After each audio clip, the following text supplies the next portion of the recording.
Hello students, welcome to O2 IAS academy YouTube channel. और हमारी important Indian thinker की series में आज हम डिस्कस करने जा रहे हैं about the biographical sketch of Mahadev Govind Ranade, Maharashtra के एक बहुत ही जाने माने पर्सनैलिटी और जिनका सोशल, पॉलिटिकल, इकोनॉमिक्स जहाँ किसी भी फील्ड का अगर हम बात करते हैं उनमें एक बहुत ही इम्पॉर्टेंट कंट्रीब्यूशन जो है वो इनका रहा है।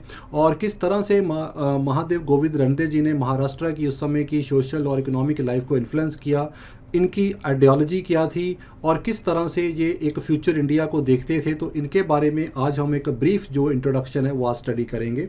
स्टूडेंट, अगर आपने इस लेक्चर का अगर आपने पीडीएफ स्टडी करना है तो ये पीडीएफ आपको हमारे O2 IAS अकेडमी के ऐप के ऊपर जो है वो अवेलेबल रहेगा। इसको आप गूगल प्ले स्टोर से डाउनलोड कर सकते हैं और वहाँ पे आपको इस लेक्चर के, उससे पहले लेक्चर के सारे पीडीएफ जो हैं वो आपको वहाँ पे मिल जाएंगे। तो सबसे पहले हम बात करते हैं रणदे जी की अर्ली लाइफ के बारे में। रणदे जी का जो बर्थ था वो 1842 निफाड महाराष्ट्र में इनका उस समय बर्थ हुआ था। रणदे जी ने अपनी जो अर्ली एजुकेशन की अगर हम बात करते हैं तो इन्होंने वहाँ से ही अपनी कोल्हापुर से ही अपनी मराठी स्कूल में एक एजुकेशन वहाँ पे लिया। उसके बाद इन्होंने इंग्लिश एजुकेशन स्कूल से भी एजुकेशन लिया। बॉम्बे यूनिवर्सिटी जो कि ब्रिटिश टाइम पे 1857 में जिसको इस्टेब्लिश किया गया था, और उसके जो पहले ग्रेजुएट बैच की जो हम बात करते हैं तो उसमें से रणदे जो थे वो बॉम्बे यूनिवर्सिटी के पहले बैच के स्टूडेंट उस समय हुआ करते थे। रणदे ने बॉम्बे यूनिवर्सिटी के बाद अपनी लॉ की एजुकेशन भी ली। लॉ में इनका बहुत ज़्यादा इंटरेस्ट हुआ करता था और लॉ की एजुकेशन करने के बाद ही was appointed as a presidency magistrate of Bombay in the year 1871। 1885 में because of his influence in the Maharashtra and his great legal knowledge इनको 1885 में बॉम्बे लेजिस्लेटिव काउंसिल का मेंबर भी अपॉइंट किया गया था उस समय।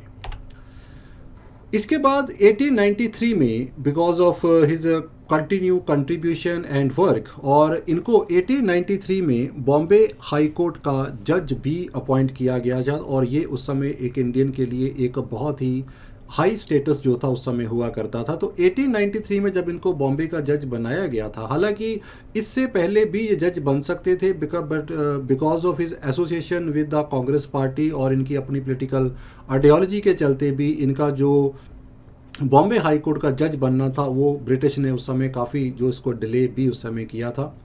और ड्यूरिंग दिस टाइम जज बनने से पहले जो रणदे थे ये बॉम्बे के फेमस एल्फिंस्टन कॉलेज के अंदर उस समय एजुकेशन इंस्ट्रक्टर भी रहे हैं। और ख़ास करके इन्होंने हिस्ट्री के अंदर जो था वो काफ़ी बेहतरीन उस समय सर्च और काम उस समय किया था।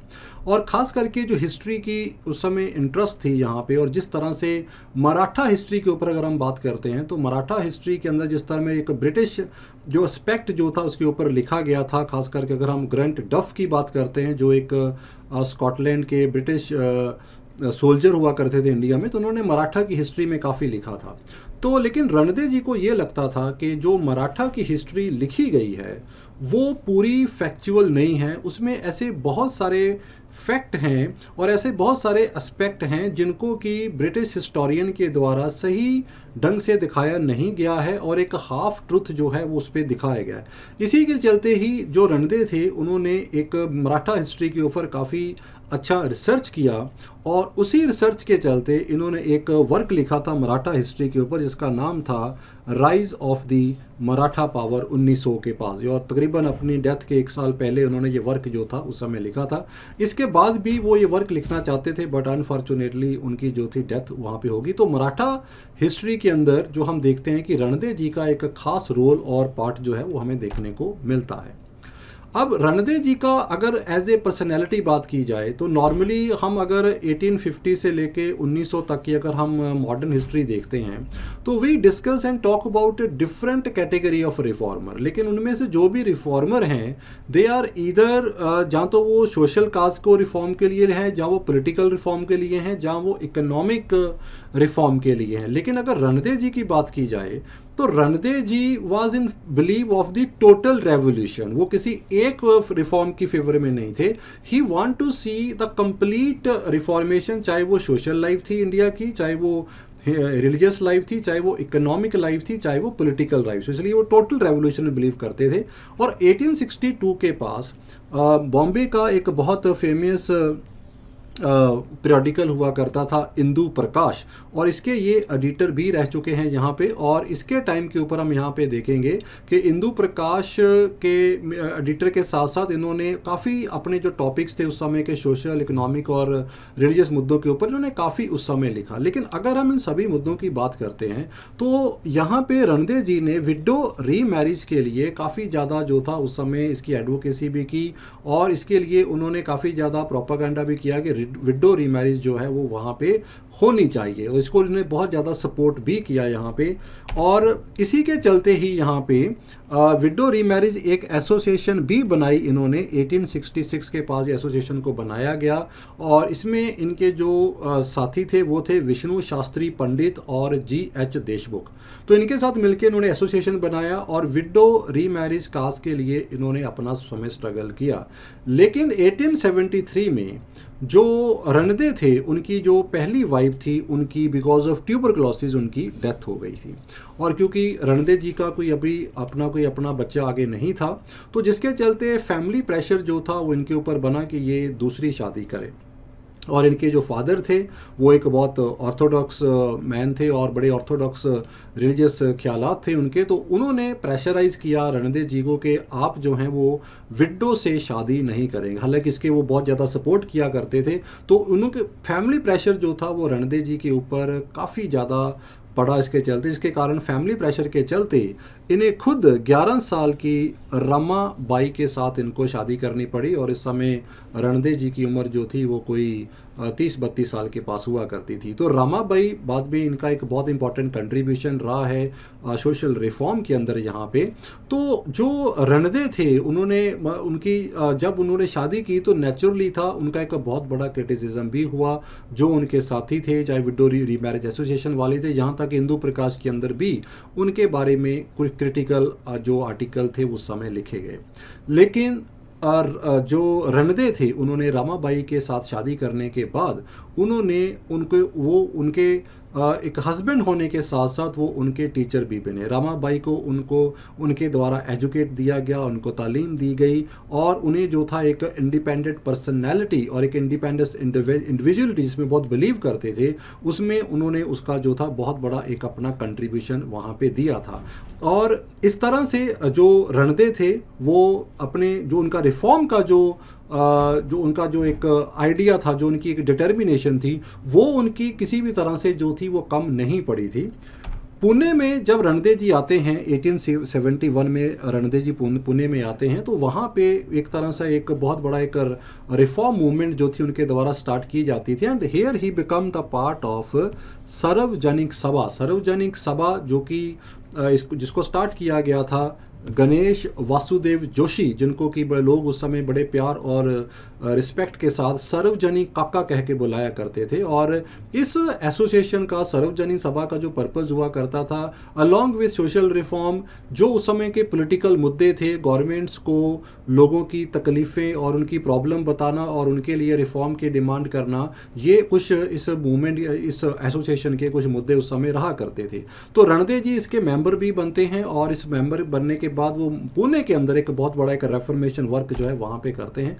पुणे के अंदर ही जब हम यहाँ पे देखते हैं कि रणदे जी जो थे वो गर्ल्स और वुमेन एजुकेशन को लेके बहुत पर्टिकुलर थे और इसके लिए इन्होंने यहाँ पे एक हजूर पागा एक गर्ल हाई स्कूल जो था पुणे में यहाँ पे ओपन किया गया, खास करके गर्ल्स एजुकेशन के लिए, क्योंकि वो मानते थे कि अगर इंडियन गर्ल्स जो हैं अगर वो बहुत अच्छी उनको तालीम और एजुकेशन उनको अगर मिल जाए तो इससे जो उनकी ओवरऑल लाइफ है वो बहुत बेहतर हो सकती है और ओवरऑल इंडिया का जो सोशल और इकोनॉमिक ग्राफ है वो भी इसके ऊपर उठेगा। यहाँ तक रणदे जो थे वो डेक्कन एजुकेशन सोसाइटी के भी मेंबर रहे हैं अलॉन्ग विद तिलक और गंगा जो जी अगरकर थे। 1884 में इनके द्वारा ये डेक्कन एजुकेशन सोसाइटी जो थी चलाई गई थी और इसके भी एक्टिव मेंबर रहे हैं। लेकिन बाद में because of his difference of opinion, कुछ पॉलिटिकल ओपिनियन जो थे तिलक जी के साथ इनके डिफरेंट थे, तो जिसकी वजह से ये सोसाइटी से अलग भी हो गए। रणदे जी यूनिवर्सिटी ऑफ बॉम्बे के जो सेनेट के मेंबर भी उस समय हुआ करते थे, और यूनिवर्सिटी के जो समय के जो कुरिकुलम था उसके अंदर मराठी को इंट्रोड्यूस करने में रणदे जी का एक बहुत ही इम्पोर्टेंट कंट्रीब्यूशन था। और रणदे जी ने ये माना था कि जो हमारा मराठी लिटरेचर, इसमें पहले भी बता चुके हैं, मराठा हिस्ट्री में इन्होंने बहुत बड़ा वर्क जो था लिखा था, तो इनका मानना था कि जो लोकल हमारी लैंग्वेज है उसमें भी एजुकेशन होनी चाहिए, ताकि जो हमारे स्टूडेंट हैं उनको अपने लिटरेचर और लैंग्वेज के बारे में भी जो है वो अच्छा पता हो, और ये लैंग्वेज भी आगे जो है वो ग्रो करनी चाहिए। रणदे जी को अगर मैं उनकी इकोनॉमिक आइडियोलॉजी की बात करूँ, तो जो रणदे हैं, he is known as the father of the Indian economy, इनको फादर भी कहा जाता है। और उस समय के जो सबसे पॉपुलर और फेमस इकोनॉमिस्ट हुआ करते थे, दादा भाई नारोजी और आरसी दत्त की कैटेगरी में भी जो रणदे जो थे, इनका नाम वहाँ पे आता था। और रणदे भी जो थे वो जो drain of the wealth theory जो थी, इसके वो सपोर्टर थे। और रणदे जी ने उस समय जो उन्होंने इकोनॉमिक पॉलिसी के ऊपर, रणदे जी का अगर हम मेन थॉट की बात करते हैं, तो रणदे जी का ये मानना था कि जो इंडियन इकॉनमी है उसका जो बैकवर्ड होने का एक सबसे मेजर कारण ये है कि we Indian are depending only over the single source of our income और द इकॉनमी, और वो क्या है, वो है एग्रीकल्चर, कि हम एक ही सोर्स के ऊपर बैठे हुए हैं। और यही कारण है क्योंकि हमने अपने सारे रिसोर्सेज एक ही सोर्स के ऊपर लगा रखे हैं, जिसकी वजह से जो इंडिया है वो पुअर है और हमारी जो इकोनॉमी है वो बड़ा डिक्लाइनिंग एज के ऊपर है। इन्होंने एक वर्क लिखा था, that was essay on the Indian economics. इस वर्क के अंदर रणदे जी का ये मानना था कि अगर इंडिया की इकोनॉमी ग्रो करेगी या डेवलप करेगी, तो उसका एक ही तरीका है, that is the fast industrialisation, कि हमें लेटेस्ट इंडस्ट्री जो है वो लगानी चाहिए, लेटेस्ट टेक्नोलॉजी का यूज़ करना चाहिए। और इसके लिए ये ब्रिटिश को भी कहते थे कि भाई ब्रिटिशर भी जो हैं वो इसके साथ मिलके जो हैं इंडिया के अंदर इंडस्ट्रियलाइजेशन की शुरुआत करें, और इंडिया को इंडस्ट्री को खड़ा करने में उनकी सपोर्ट करनी चाहिए।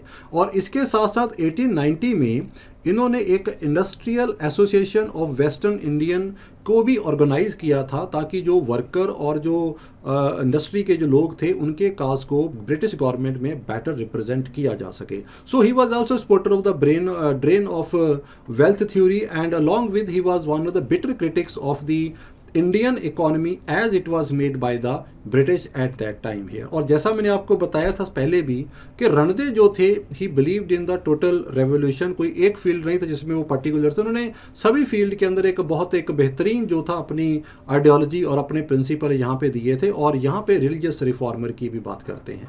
अगर रिलीजियस रिफॉर्म की बात करते हैं तो रणदे जी को ये मानना था कि हिंदुइज्म एज रिलीजन के अंदर अभी बहुत सारी सोशल इवल्स हैं, जिसके अंदर कास्ट सिस्टम है, अनटचबिलिटी है, चाइल्ड मैरिज है, विडो रीमैरिज है, और ये सारी सोशल इवल्स जो हैं वो ख़त्म होनी चाहिए, इनका रिफॉर्म होना चाहिए अगर हिंदुइज्म को एज ए रिलीजन ग्रो करना है।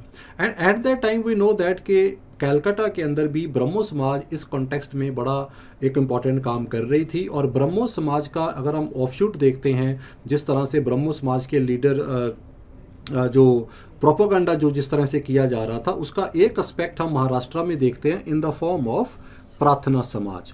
तो रणदे जो थे ये प्रार्थना समाज के साथ भी एसोसिएट हुए।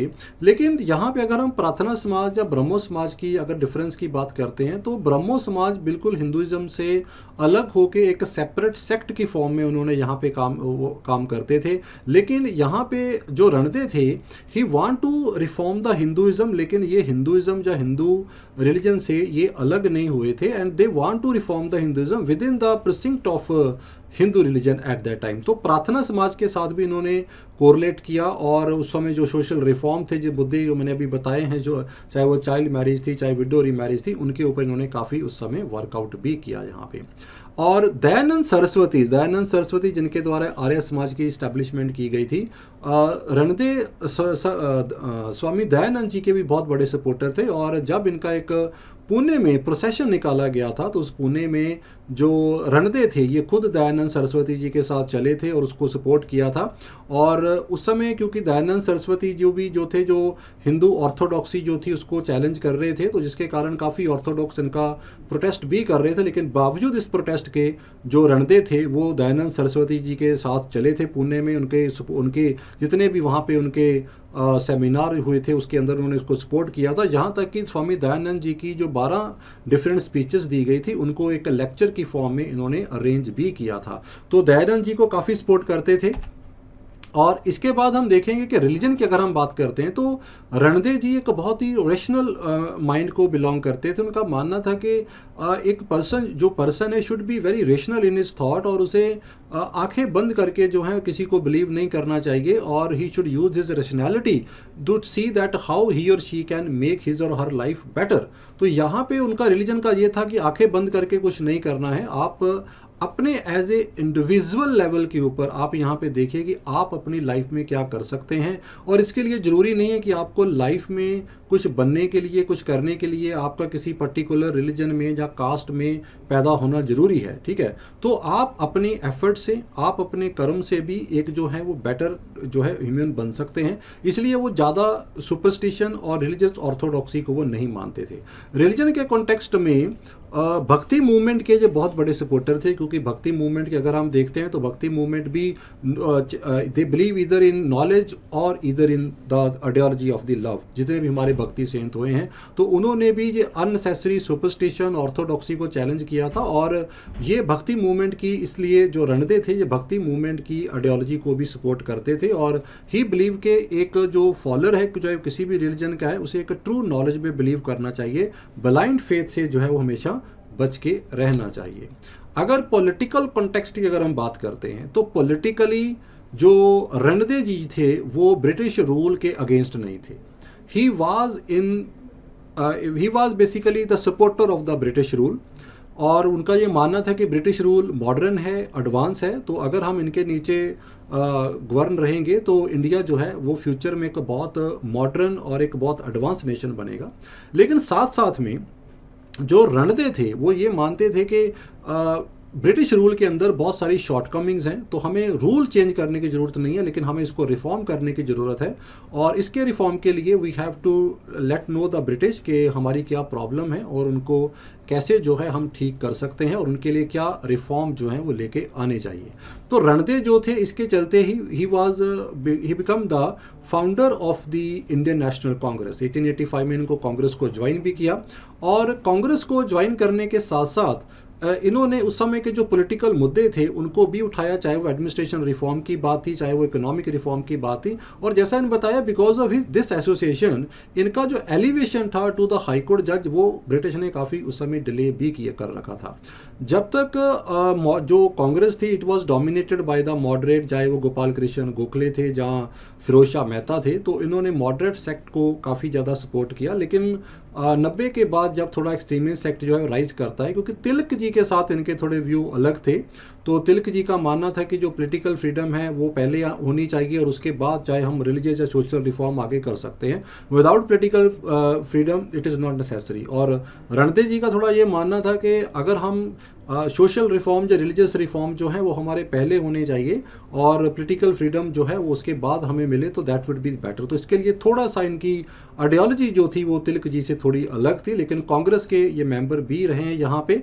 और इसके साथ साथ इन्होंने एक एसोसिएशन भी रखी थी, that was the national social conference. ये एक एसोसिएशन भी इनके द्वारा बनाई गई थी 1887 में। और तकरीबन जब जब कांग्रेस का सेशन होता था तकरीबन सेम ईयर में सेम वेन्यू में इस एसोसिएशन का भी सेमिनार उस समय हुआ करता, इसके कारण इसको यंगर सिस्टर ऑफ कांग्रेस जो था उसको भी यहाँ पे कहा जाता था। रणदे जी मानते थे कि इंडिविजुअल फ्रीडम जो है वो सबसे सुप्रीम है। जो इंडिविजुअल है उसको हर एस्पेक्ट में, चाहे वो पॉलिटिकल है, सोशल है, इकोनॉमिक है, किसी भी एस्पेक्ट में उसके पास एक इंडिपेंडेंस होनी चाहिए, ताकि वो अपना अच्छा बुरा जो है वो खुद सोच सके। और जब तक उसके पास ये इंडिपेंडेंस नहीं होगी, तब तक जो है वो इंडिविजुअल जो है वो लाइफ में कभी भी ग्रो नहीं कर सकता है। इसलिए रणदेव जी जो थे वो सिर्फ पॉलिटिकल फ्रीडम की सपोर्ट में ही नहीं थे, वो एक ओवरऑल रेवोल्यूशन चाहते थे, एक ओवरऑल रिफॉर्म चाहते थे, but with the constitutional means and peaceful manner.